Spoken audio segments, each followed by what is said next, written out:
রূপসেনা বেগমের রহস্যজনক মৃত্যু। অনাথ বলে কি ডাক্তার না দেখিয়ে পোস্টমর্টেম ছাড়াই নাটকীয়ভাবে কবর দেওয়া হলো? বর্তমান সময়েও সমাজের এক শ্রেণীর মানুষের কাছে মেয়েদের মূল্য যেন খুবই কম। কথাটি শুনতে খারাপ লাগলেও বাস্তবে বেশ কিছু ঘটনা এই কথাকে সত্য হিসেবে প্রমাণ করে। এর একটি জলজাত উদাহরণ পাওয়া গেল ফালাকাটা ব্লকের প্রমোদনগরের আনারুল ইসলামের বাড়িতে। জানা গিয়েছে 8/3/2026 তারিখ নাগাদ রবিবার সকাল প্রায় 6টার সময় রূপসেনা বেগমের অস্বাভাবিকভাবে মৃত্যু হয়। আনারুল ইসলাম, যিনি বাদশা নামেও পরিচিত, আমাদের সংবাদদাতাকে মৃত্যুর কারণ হিসেবে স্ট্রোক বলে জানিয়েছেন। তবে তিনি এই দাবি করলেও মেয়েটিকে কোনো ডাক্তারের কাছে দেখানো হয়নি। মেডিকেল সায়েন্স অনুযায়ী স্ট্রোক হওয়ার পর প্রথম 3 ঘন্টার মধ্যে সঠিক চিকিৎসা পেলে অনেক ক্ষেত্রেই রোগীর জীবন বাঁচানো সম্ভব। তাই প্রশ্ন উঠছে, যদি দ্রুত চিকিৎসার ব্যবস্থা করা হতো তাহলে কি আনুমানিক 19 বছরের এই যুবতীর জীবন বাঁচানো যেত না? জানা গিয়েছে রূপসেনা বেগমকে আনারুল ইসলামের বাড়িতে কাজের মেয়ে হিসেবে রাখা হয়েছিল। স্থানীয় সূত্রে জানা যায়, যখন তাকে ওই বাড়িতে আনা হয় তখন সে নাবালিকা ছিল। গ্রাম পঞ্চায়েতের কথা অনুযায়ী তাকে দিয়ে জমির কাজও করানো হতো। কেন অসুস্থ হওয়ার পর তাকে ডাক্তারের কাছে নিয়ে যাওয়া হলো না? কেন কোনো পোস্টমর্টেম ছাড়াই দ্রুত কবর দেওয়া হলো? এই রহস্যজনক মৃত্যুকে ঘিরে এলাকায় ইতিমধ্যেই নানা প্রশ্ন উঠতে শুরু করেছে। এবার শুনুন আমাদের সংবাদদাতার সঙ্গে আনারুল ওরফে বাদশার কি কথা হয়েছে। আপনি বাদশা বলছেন? হুম। আমি রতন দাস বলছিলাম, নিউজ লাইন নেটওয়ার্ক থেকে। ও হ্যাঁ, বলো। আপনাদের বাড়িতে একটা মেয়ে মারা যায়, হুম। তো সেই ব্যাপারটা নিয়েই জানতে যাচ্ছিলাম। ও, এটা তো হয়ে গেছে দাদা। কি হয়ে গেছে? ওটা মানে দাফন কাফন সবকিছু হয়ে গেছে। তো কিভাবে মারা গেল? আপনার পোস্টমর্টম করেছিলেন? না দাদা, এটা হাসপাতালে নিয়েছিলাম। হ্যাঁ, হ্যাঁ। তো ওইখান থেকে দিয়েছিল। তারপরে আমাদের প্রশাসনে রিসিভ করি। হ্যাঁ, প্রশাসন বলছিল যে ডাক্তার যেটা বলবো ওইটা ফাইনাল। ডাক্তার বলেছে পোস্টমর্টম করতে না? না না, বলে নাই। বললো যে আপনারা হসপিটালের ভিতরে ঢুকেছিলেন না বাইরে থেকে নিয়ে আসছে? ওইখানে ডাক্তারবাবুর সাথে কথা বলে নিয়ে আসছে। ডাক্তারবাবু বলছে যে এটা নিয়ে এই পোস্টমর্টম করতে হবে না। তো কি কারণে মারা গেল তাহলে সেটা কিভাবে জানবেন? স্ট্রোক করছে। এটা আপনি বলছেন, আপনি কি করে জানলেন স্ট্রোক হলো? ঘুমন্ত অবস্থায় সে মারা যায়? চৌকির থেকে পড়ে যায়। তো ঘুমন্ত অবস্থায় আবার চোখের থেকে কি করে পড়ে? যদি ঘুমায় থাকে? ওই যে ভোরবেলা আমাদের রমজান মাস তো, হ্যাঁ, খাওয়া দাওয়া করে ঘুমাইছিল। তারপরে আমরা যখন ডাকতে যাই তখন দেখি যে স্ট্রোক করছে, তো মাটিতে পড়ে গেছে। অসুস্থ তো ছিল না? না না, আগের দিনে একটু ঝাড়া আর বমি ছিল। ডাক্তার দেখিয়েছিলেন আপনারা? লোকাল ডাক্তার দেখিয়েছিলাম।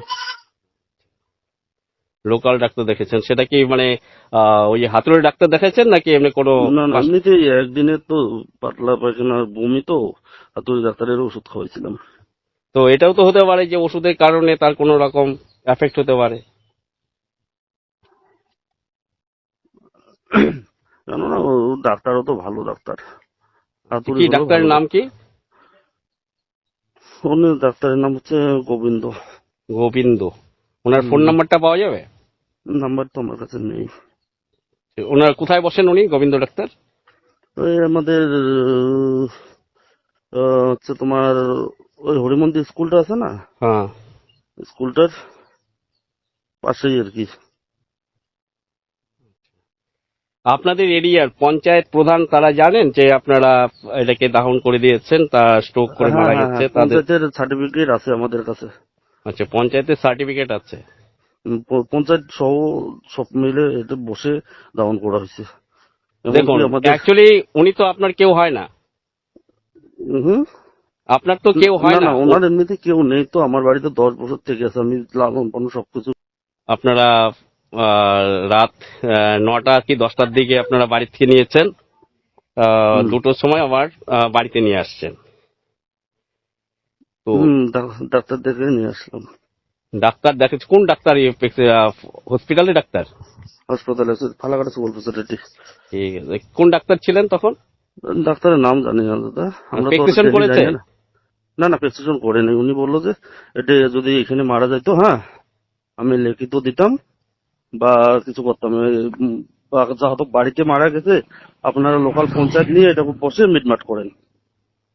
তারপর তাই? আমরা আজকে সকাল অব্দি ওয়েট করে লোকাল পঞ্চায়েতকে ডেকে এদিকে গ্রামের প্রধান ডেকে আমাদের উপপ্রধান আছে আচ্ছা, ডেকে এটা লিখিত করে কাজ করছি। প্রধানের নামটা? লক্ষ্মীকান্ত রায়। লক্ষ্মীকান্ত রায়।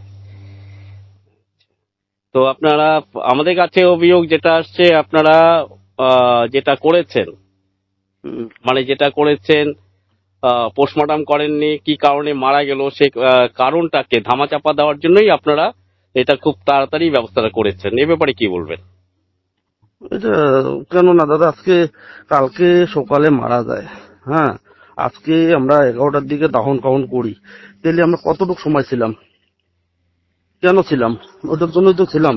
না, তাহলে তারপরে আপনার আমরা পোস্টমর্টমটা করাতে আপনাদের আমরা প্রবলেমটা কি ছিল? ডাক্তারের ওখানে গেছিলাম, ডাক্তার নেয়নি দাদা, আমি কি করব বলেন? ডাক্তার নেয়নি পোস্টমর্টম? ডাক্তার নেয়নি, তখন আমি ওইখান থানাতে হাসপাতাল থেকে আমি বড়বাবুকে ফোন করি, হ্যাঁ, জটেশ্বর ফাঁড়ির বড়বাবু বললো ডাক্তার কি বলছে? আমি বললাম ডাক্তার বলছে যে এটা নিয়ে যান বাড়িতে গিয়ে আপনি লোকাল পঞ্চায়েত সার্টিফিকেট বাইর করে এটাকে দাহন করণ করেন। তো বড়বাবু বললো ঠিক আছে নিয়ে আসেন। আচ্ছা। তো মানে জটেশ্বর বড়বাবু, হ্যাঁ, জটেশ্বরের এই বড়বাবু এই কথা বলছেন? কালকে আমি ফোনে কথা বলছিল রাত্রে। না, তখন রাত্রি শোনেন, আরেকটা যে ব্যাপারটা আসছে, আপনাদের যখন মারা গেছে তৎক্ষণাৎ না নিয়ে কালকে আপনারা রাত্রে কি করে নিলেন? এতক্ষণ টাইম আপনারা বাড়িতে রাখতে পারেন? ওটাও শুনেন। এবার কালকে যখন মারা যায় উভয় পক্ষে আমরা আসি, হ্যাঁ, হ্যাঁ, ওদের বাড়ির থেকে নানি দাদি আসে, আমরা ওইদিকে আসি। ওরা বললো যে কোনো কিছু করতে লাগবে না। তো দুই পার্টি মিলে, তখনও প্রধান পঞ্চায়েত ছিল এখানে, আচ্ছা, বললো যে কিছু করতে লাগবে না, সবকিছু হয়ে গেছে। আমরা মাসারা করছি 3টা, তখন 3টার সময়ই ফোন আসে থানার আচ্ছা, থেকে। হ্যাঁ, ফোন আসে যে এরকম একটা তোমাদের বাড়িতে মারা গেছে, তো ডাক্তারের সার্টিফিকেট লাগবে। তো লাগবে, ভালো কথা। তো আমরা গেলাম, তখন এদিকে সবকিছু রেডি করছে। আমাদের আবার ডাউন কাউন করলে, একটা মাসারা করলে মাসারাটা ভাঙানো খুব কষ্টজনক ব্যাপার। তো তারপর ওইখান থেকে আবার বাড়িতে কিছু লোক যায়, ও দাদিও যায় সাথে। না তারপর না, আমরা আমার প্রশ্ন সেটা না, আমার প্রশ্ন যে আপনারা প্রথমে বললেন যে সকাল 9টার সময় যদি ঘটনা ঘটে, তো সেটা আপনারা নিয়ে গেছেন রাত 9টায়, মানে 12 ঘন্টা পর। হ্যাঁ, প্রথমে তো এরকম মানে নেওয়ার প্ল্যান ছিল না। তো আপনারা কি করে জানলেন? একটা মানুষের তো এরকম হতে পারে, সেন্সলেস হয়ে পড়ে থাকতে পারে, আপনারা না কি না করে না, জানলেন এখানে মারা গেছে? লোকাল ডাক্তার আসলো বাড়িতে। তার আছে, না না ডিগ্রি না, আছে? হাতুড়ি ডাক্তার। হাতুড়ি ডাক্তারের কথা আপনারা বিশ্বাস করলেন, তাই তো? হ্যাঁ, এখন হাতুড়ি ডাক্তার, এখানে অনেক লোক আসছে। না, অনেক লোক না, এটা তো আমরা যেটা বলতে পারি, যদি অভিযোগ উঠে যে আপনারা পরিকল্পিত ভাবে এই বাচ্চাটাকে খুন করেছেন, তখন কি বলবেন আপনারা? এটা কি হয় দাদা? বাচ্চা তো হয় সবারই না, আছে। দেখুন আজকে তো অনেক কিছু সম্ভব। এরকমও তো হতে পারে আপনারা মেডিকেল করাচ্ছেন না, মেয়েটার উপর শারীরিক অত্যাচার হয়েছিল। দাদা বাচ্চা সবারই বাড়িতে আছে, তো কেউ চায় একটা বাচ্চাকে 10 তাহলে বছর আপনার পারলে। যদি বাচ্চা হতো, আপনি কি সকাল 9টার ঘটনাটা তৎক্ষণাৎ আপনি হসপিটালে না নিয়ে তো আপনি বাড়িতে 12 ঘন্টা রেখে দিতেন? না না, গাড়িও আসছিল দাদা, কিন্তু যখন শেষ হয়ে গেছে তখন তো আর কিছু করার নেই না। তারপরে আমি লোকাল এদিকে আর ডাক্তার নিয়ে আসি আগে সর্বপ্রথম। আমাদের বাড়ির থেকে তো গাড়িও একটা করতে সময় লাগে, আমাদের তো পার্সোনাল গাড়ি নাই। দেখুন, এখন টোটো দিয়েও মানুষ পেশেন্টকে নিয়ে যায়। এটা তো না না, আপনার সে কথায় ঠিকই বোঝা আছে। যাচ্ছে আপনার সৎ ইচ্ছা ছিল না বাচ্চাটাকে সঙ্গে সঙ্গে নিয়ে যাওয়ার। যদি সৎ ইচ্ছা থাকতো তাহলে আপনি নিয়ে যেতেন। দাদা এটা কি কেউ চায় একটা বাচ্চা মারা না, যাক? কে চায় না না চায়, এখানে কোনো একটা ঘটনা হয়তো ঘটেছে। না হলে আপনার বাচ্চাটাকে আপনি হসপিটালে নিয়ে গেলেন, পোস্টমর্টম করালেন না, পুলিশ ইনফরমেশন একটা যদি রাস্তায় বা বাড়িতে মারা যায়, কি কারণে মারা যায়, আপনি সরকারি কোনো ডাক্তারকে দেখালেন না। একটা হাতুড়ি ডাক্তার কি করে উনি মেডিকেল সার্টিফিকেট দিল সে মারা গেছে, সে কিভাবে চিহ্নিত করলো, সেগুলো নিয়ে আমরা ভাবছি যে আপনাদের এর পিছনে অন্য কোনো রহস্য লুকিয়ে নেই তো? না না দাদা, এটা কিছু নেই দাদা। সবথেকে দুঃখের বিষয় হলো পঞ্চায়েতের দেওয়া তথ্য অনুযায়ী সকাল 6টার সময় তার মৃত্যু হয়। কিন্তু প্রশ্ন উঠছে, যদি সত্যিই সকাল 6টার সময় দুর্ঘটনা ঘটে থাকে তাহলে তাকে ফালাকাটা সুপার স্পেশালিটি হাসপাতালে নিয়ে যাওয়া হয় রাত প্রায় 9টার সময়, কিন্তু কেন? এমনকি তখনও তাকে হাসপাতালের ভেতরে এমার্জেন্সি বিভাগে ভর্তি করা হয়নি, বরং হাসপাতালের সীমানার বাইরে থেকে একটি নাটকীয় পরিবেশ সৃষ্টি করে ভিডিও করা হয়। পরে রাত প্রায় 2টো নাগাদ তাকে আনানুলের বাড়িতে নিয়ে আসা হয়। জানা গিয়েছে তাকে অ্যাম্বুলেন্সে করে ফালাকাটা সুপার স্পেশালিটি হাসপাতালে নিয়ে যাওয়া হয়েছিল। সেখানে লোক দেখানো একটি ভিডিও করা হয়, যা হয়তো প্রমাণ রাখার উদ্দেশ্যে করা হয়েছিল। আমাদের সাংবাদিককে আনানুল জানিয়েছেন, ফালাকাটা সুপার স্পেশালিটি হাসপাতালের ডাক্তারদের পরামর্শেই তাকে আবার বাড়িতে ফিরিয়ে নিয়ে আসা হয়, সেই কারণে পোস্টমর্টেম করা হয়নি। এই কথাগুলো আমরা বাচ্চার মুখ থেকেই শুনেছি। এখন আমরা দেখাবো সেই ভিডিওটি।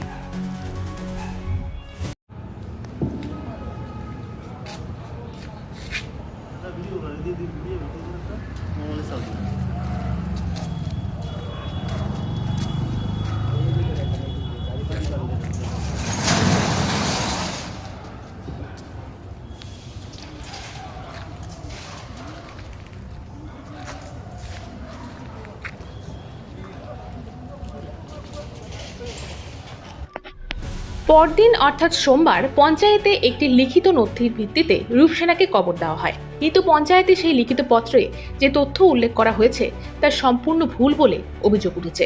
কারণ রূপসেনা বেগমের আসল বাড়ি দলগাঁও বাগানে, অথচ পঞ্চায়েত তাদের লিখিত নথিতে উল্লেখ করেছে যে তারা রূপসেনা বেগমকে চেনে এবং তিনি তার নিজ বাড়িতে শেষ নিঃশ্বাস ত্যাগ করেছেন। কিন্তু বাস্তবে রূপসেনা বেগমের মৃত্যু হয়েছে আনারুলের বাড়িতে। এখানেই কিন্তু বড় প্রশ্ন উঠছে, কোনো ডাক্তারি পরীক্ষা ছাড়াই এবং অস্বাভাবিক মৃত্যুর ক্ষেত্রে বাধ্যতামূলক পোস্টমর্টেম না করিয়ে পঞ্চায়েত কিভাবে এমন একটি লিখিত অনুমতি দিল? এবার দেখা যাক ভুল তথ্য দিয়ে লেখা সেই পত্রটিতে ঠিক কী উল্লেখ করা হয়েছে।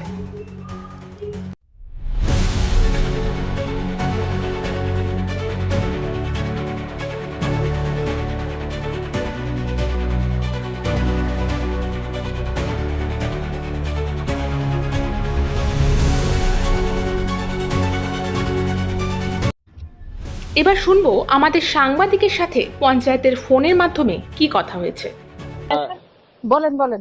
যে আপনি একটা ওইখানে লিখেছেন যে এক যে ভদ্রলোককে আপনি চেনেন, যার যে একটা মেয়ে মারা গেছে, হ্যাঁ হ্যাঁ হ্যাঁ হ্যাঁ হ্যাঁ। তো সেই মেয়েটা যে মারা গেছে সেটা আপনারা কিভাবে জানতে পারলেন যে মারা গেছে? বাড়িতেই মারা গেছে। বাড়িতে মারা গেছে, কিভাবে মারা গেল? ওনারা বলছে ঘুমে স্ট্রোক করছে নাকি। ওরা বলছে আপনি একজন পঞ্চায়েত গ্রামের প্রতিনিধি হয়ে আপনি তার পোস্টমর্টম করালেন না। কথার মধ্যে অনেক বললো, কখনো 9টা, কখনো এখানে লেখা আছে 8টা কত মিনিটে সে মারা যায়। যখন একটা মারা গেছে, যদি সে কেউ অজ্ঞান হয়ে পড়ে থাকে, স্ট্রোক করেছে বলেছে, স্ট্রোক করলে যদি মারা যায়, এই স্ট্রোক করেছে কিভাবে স্ট্রোক করলো জানতে পারলো ওনারা। আপনিই বা কি করে জানতে পারলেন যে স্ট্রোক করে মারা গেছে?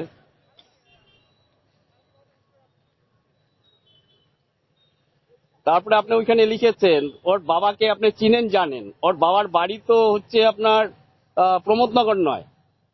না না। তাহলে আপনি কি করে চেনেন তাকে, তার বাবাকে? তার বাবা আপনি লিখে দিয়েছেন, আপনি লিখে দিয়েছেন। হ্যাঁ হ্যাঁ হ্যাঁ, তার বাবাকে তো চিনি না, ওনাকে চিনি, মানে ওর মেয়েটাকে চিনি। উনি আজকে মানে 9-10 বছর থেকে ওনাদের বাড়িতে আছে। মেয়েটাকে আপনি চেনেন? হ্যাঁ 9-10। এই যে মেয়েটা যে ওই বাড়িতে ছিল, মেয়েটা কিসের জন্য ছিল ওই বাড়িতে? ওনাদের মনে করো মেয়েটা একাই আসছে। হ্যাঁ একা আসলো। শোনেন, আপনার বাড়িতে যদি একটা মেয়ে চলে যায় আপনি রাখবেন কি? না, ওনার বাড়িতে ওরকম একটু সমস্যা, মানে ওর জমজ বাচ্চা হয়েছে তো ওনার ওয়াইফের।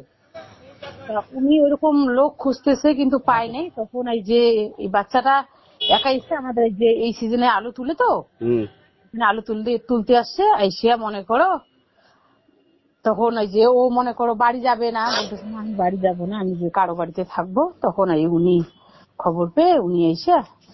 তার মানে আপনি এটা তো মেনে নিচ্ছেন, আপনি একজন পঞ্চায়েত হয়ে মেনে নিচ্ছেন যে আপনাদের গ্রামে আপনারা জানেন যে একটা চাইল্ড লেবার দিয়ে কাজ করানো অপরাধ, তা সত্ত্বেও আপনারা কোনো প্রতিবাদ করেননি। আপনারা চাইল্ড লেবারকে দিয়ে কাজ করাচ্ছিলেন, তাই তো? আমি কি ভুল বললাম? যদি না। ছোটবেলা একটা বাচ্চা আসে, তাকে আলু খেতে আলু কাজ করাচ্ছে, তারপরে তার বাড়িতে রেখেছে, তার মানে কাজের লোক হিসাবে তাকে রাখা হয়েছে। এখন মেয়েটার বয়স প্রায় 19, তাই তো? হ্যাঁ 19 বছর, ওইটা তো মনে করো অনেক দিনকার আগের কথা না, আমি মনে করো শুনছি, মনে করো। তো আপনি শোনা কথা এইভাবে আপনি একটা লিখিত দিয়ে দিলেন, সেই লিখিতর পরিপ্রেক্ষিতে তাকে পোস্টমর্টম করা হলো না। যে বাচ্চা আছে সে নাকি বলেছে যে আপনাদের পরামর্শতেই তার আহ, মানে কবর দেওয়া হয়েছে, মাটি দেওয়া হয়েছে। তো এই ব্যাপারে আপনি কি বলবেন? কিভাবে আপনি সার্টিফিকেট দিচ্ছেন? সেই যে মৃত সরকারি কোনো ডাক্তারের অথরাইজ ছিল বা কোনো গভর্নমেন্ট রেজিস্টার্ড কোনো ডাক্তারের? না, ফালাকাটা তো ওনারা নিয়ে গেছে হাসপাতালে, কখন নিয়ে গেছে? কালকে নিয়ে গেছে মনে হয় এই 7:30 8টার দিকে মনে হয়। কটা? রাত? রাত কালকে, হ্যাঁ। ঘটনাটা ঘটে সকালবেলা। হ্যাঁ কালকে রাত্রে নিয়ে গেছে, হ্যাঁ। যদি এরকম হতে পারে যে যে বাচ্চাটা যদি সঙ্গে সঙ্গে নিয়ে যাওয়া যেত, তাহলে বাচ্চাটা হয়তো বেঁচে যেত। 12 ঘন্টা পরে, 9টার পরে তাকে নিয়ে যাওয়া হয়েছে, আমরা শুনতে পেয়েছি। তা হচ্ছে ওর যে নানি আছে, সে নানি আমাদের সামনে জানিয়েছেন যে 9টার সময় নিয়ে গেছে, রাত্রি 2টার সময় ফালাকাটা সুপার স্পেশালিস্ট হসপিটালের সামনে থেকে ঘুরে নিয়ে আসা হয়েছে। তার কোনো পোস্টমর্টম করা হয়নি। তারপরে আপনারা আজকে লিখিত নাকি দিয়েছেন, সেই লিখিত দিয়ে তার মাটি দিয়ে দেওয়া হয়েছে। আপনারা কিভাবে এই মানে শিওর হয়েছেন যে এই মেয়েটার উপরে শারীরিক কোনো অত্যাচার করা হয়নি? গ্রামবাসী সবাই বলছে, সবাই এখান তো গ্রামবাসী বসেই তো ডিসিশন নেওয়া হয়েছে। গ্রামবাসীদের মতামত মানে আপনি একদম লিখিত দিয়ে দিচ্ছেন, সেটা কোনো প্রবলেম নেই, মানে এটা স্বাভাবিক মৃত্যু হিসাবে আপনারা ধরে নিয়েছেন, তাই তো? না ওনারা ওরকম করে বলছে বলে না, না। ওনারা বলছে, আমি যদি বলি তাহলে আপনি আমাকে দিয়ে দিবেন কি কোনো সার্টিফিকেট? এইভাবে এই ঘটনাটা পুলিশের কাছে যাওয়ার, আপনি একজন গ্রামের প্রতিনিধি, পুলিশের কাছে আপনি জানিয়েছিলেন দেওয়ার আগে? না।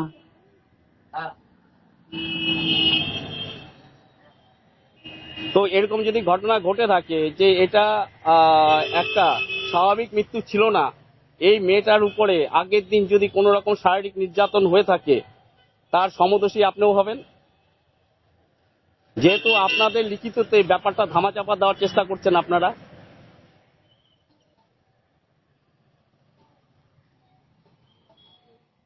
হ্যালো, হ্যাঁ বলেন স্যার। তো এই ব্যাপারটা জানার জন্যই আমরা ফোন করেছিলাম। আমাদের কাছে অভিযোগ মৃত্যুটা স্বাভাবিক মৃত্যু ছিল না। যদি মেয়েটা যখন ওরকম দুর্ঘটনা যারা জানে যে স্ট্রোক হয়েছে, উনি হঠাৎ করে বলেছেন স্ট্রোক হয়েছে, উনি কি করে জানতে পারলো সেটা কিন্তু রুগী মানে যে মারা গেছে তার পরিবারের কেউ জানে না।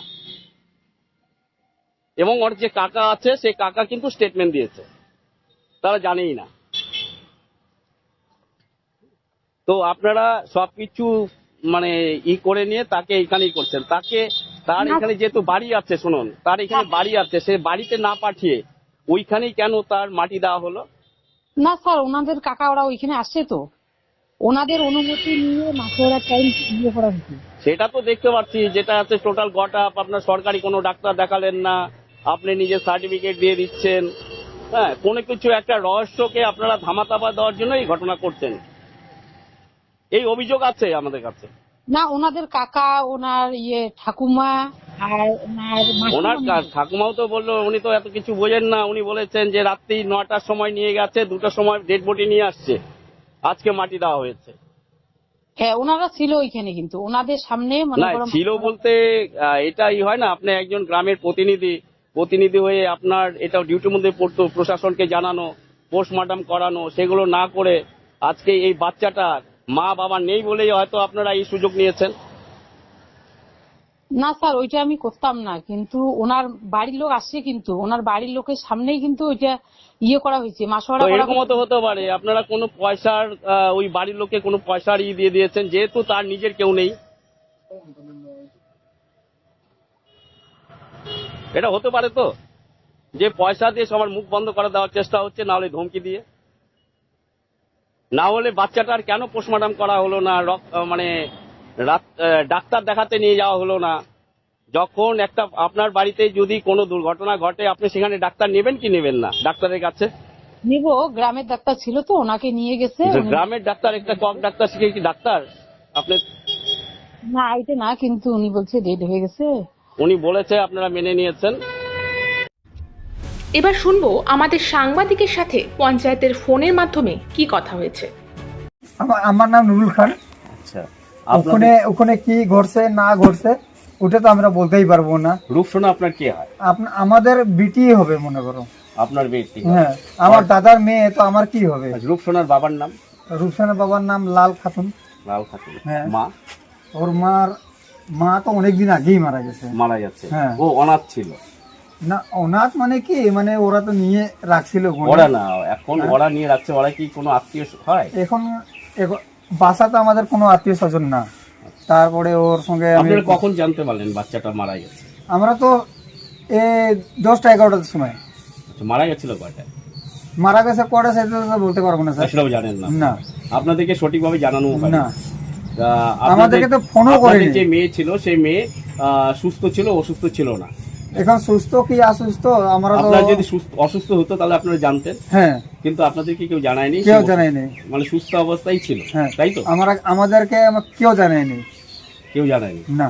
তো আপনারা পরে জানতে পারলেন 11টা হ্যাঁ, থেকে এই জানতে যে পারলেন? আমরা তো এই যে বাড়ির পিছনে এই যেখানে বাড়ি আছে, ওর কাছে ফোন করছে। তারপরে আমাকে, আমার বাড়ি এলাম, আমি তো ওখানে বসেছিলাম, আমাকে ডাকলো যে বলতেছে এরকম এরকম হয়ে গেছে বলে। তারপরে আমার একটা ইয়ে আছে, ওই যে বীরনাগুড়িতে আমার দিদি আছে। হ্যাঁ, তারপরে আমি ওদেরকে ফোন করে বললাম যে এরকম এরকম ব্যাপার হয়ে গেছে। যে আচ্ছা, আপনারা আসো। এই ব্যাপারটা প্রশাসনকে জানিয়েছেন? না স্যার, আমরা কিছু জানি না। কিছু জানেন না, জানানো না? না। আচ্ছা, এই যে মারা গেছে তাকে পোস্টমর্টম করা হয়েছে? না, হয়নি স্যার। পোস্টমর্টম করা না। হয়নি। একটা মানুষ মারা গেল, সে কি কারণে মারা হলো, তার উপরে কোন রকম শারীরিক অত্যাচার করা না, হলো কিনা, সেগুলো না, স্যার। কিছুই আপনারা জানতে পারেননি? আমরা কিছুই জানি না স্যার। তো আপনারা এই ব্যাপারগুলো আমরা লিখিতভাবে ও মারা জানাবেন? গেছে, কি হয়ে মারা গেছে, কিভাবে হয়ে গেছে, আমরা কিছুই জানি না। আমরা এখন ব্যাপারটা জানাবেন প্রশাসনকে হ্যাঁ? আপনারা? হ্যাঁ, জানাই দিব স্যার, কেন জানাবো না। তো আপনারা এটাতে চান কি যে কেন প্রকৃত স্যার? দোষী, যে ঘটনাটা কি এত ঘটেছিল, আঠা কাঠা বাচ্চা আমরা যদি কে বিশ্বাস করব? হ্যাঁ, সেটা প্রকাশ্যে আসুক, এটা আপনারা হ্যাঁ, চান? ওটা তো আমরা জানতে চাই। এই দোষী ব্যক্তিকে সামনে আনার জন্য আপনারা হ্যাঁ, আইনি পদক্ষেপ আনতে গ্রহণ লাগবে করবেন? স্যার। সেটা গ্রহণ করবেন? হ্যাঁ, আনতে লাগবে। তো কেন এখন আজকে একটা বাচ্চা, হ্যাঁ 24 স্যার, ঘন্টা পার হয়ে গেল। আজকে একটা বাচ্চা ছোট, এত সুন্দর, হ্যাঁ বাচ্চাটা, হ্যাঁ দেখলে মনে হয় না, হ্যাঁ আমরা সারা রাত ঘুমাই নেই আমরা, হ্যাঁ যেত সুন্দর। এই আশেপাশে কোনো বাচ্চা নেই ওর মতন, শরীর সুস্থ, হ্যাঁ দেখতে শুনতে, হ্যাঁ আর হঠাৎ যদি আজকে স্যার মারা যাবে, কে বিশ্বাস করবে? কেউ করবে না। এর পিছনে কোনো রহস্য লুকিয়ে থাকতে পারে, তাই তো? হ্যাঁ। আচ্ছা, এই গ্রামটার নাম? গ্রামটার নাম হইলো 3 নম্বর জবেলেন। আবার আপনার নামটা জানতে চাই। নুরুল খান। নুরুল খান, হ্যাঁ। ধন্যবাদ। कल 13 लाख तो उमन के कोनो नहीं कहा ले तो कैसे करके 13 लाख नहीं 13 लाख हॉस्पिटल ले गेला कि नहीं गेला হসপিটাল লেগলা আনলাই 2 টাকা। কোন হসপিটাল? কোন হসপিটাল? ফালাকাটা। तो संगे जा रही इसका না মনি যা হই একার বাপ মাই যা রহা বাপ হলে লইতে 2 টাকা নিয়ে হলা আইনকে তুই রাখলেন তো বাপ মাই চেলা লাগা আর हम तेरे दिली কত সময় নিয়ে গেছিল কয়টায়? রে দিলি हम कल कितना बजे लगला? हम आलू कर पीछे। हां हाँ तोनी सब आलो दे हाँ हाँ। तोनी तो डगला बहुत रात में लगला कितना रात? 10 बजे ना 9 बजे बुढ़िया के भी नहीं था पढ़ाई मन करे ना।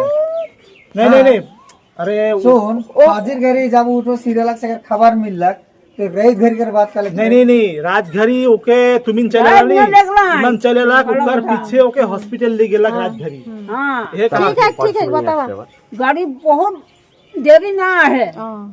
तो কটার সময় নিয়ে আসছি बहुत देरी ना तो लगा कहे सगवे जे वहां से हॉस्पिटल से कितना बजे घरे आलक वहाँ चला 2 बजे 2 बजे आलक हाँ 2 बजे रात हाँ 2 बजे रही उठने में तो तुझे फटे रही जला ওই 2টা 2:30টার দিকে আসে তার জন্য তাড়াতাড়ি সকাল হয়ে वही গেছে चलते आज माटी दिलक का हाँ आज माटी जला 12 बजे तो रहले हुआ आज हाँ ओकर पीछे माटी उटी हो गिलक चले लेते घर चले गए खाना उन्ना खाई चालू तो एकले आले का और संगे যে के रहल एकले নামটা দিয়েছে ओकर जिकर घरे रहलक ओकर का नाम बच्चा बादशाह এখন প্রশ্ন উঠছে রূপসেনা বেগমের মৃত্যুর পেছনে হয়তো অন্য কোনো রহস্য লুকিয়ে আছে। যদি তা নাই হতো তাহলে এত দীর্ঘ সময় পেরিয়ে যাওয়ার পরও কেন তাকে কোনো বৈধ ডাক্তারের কাছে দেখানো হলো না? অনেকেরই ধারণা বাড়িতে তার মৃত্যু নিশ্চিত হওয়ার পর লোক দেখানোর জন্যই তাকে ফালাকাটা সুপার স্পেশালিটি হাসপাতালের দিকে নিয়ে যাওয়া হয়েছিল, যেন একটি নাটকীয় পরিবেশ তৈরি করা যায়।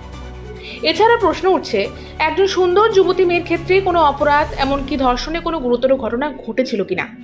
যদি সঠিকভাবে পোস্টমর্টেম করা হতো তাহলে এমন অভিযোগ বা সন্দেহের কিন্তু অবকাশ থাকতো না। এখানে আরো বড় প্রশ্ন সামনে আসে, পঞ্চায়েত কিভাবে এমন একটি লিখিত অনুমতি দিল? পঞ্চায়েতে তো জানা ছিল যে ওই বাড়িতে কাজের মেয়ে হিসেবে রূপসেনাকে নাবালিকা অবস্থায় নিয়ে আসা হয়েছিল। সেই হিসেবে শিশু শ্রমিকের বিষয়টি প্রশাসনকে জানানো পঞ্চায়েতের দায়িত্বের মধ্যেই পড়ে, কিন্তু পঞ্চায়েত সেই দায়িত্ব পালন করেননি। এখন দেখার বিষয় এই অনাথ মেয়েটির পাশে প্রশাসন কিভাবে দাঁড়ায় এবং পুরো ঘটনার পূর্ণাঙ্গ তদন্ত করে সত্যিটা আদৌ সামনে আসে কিনা।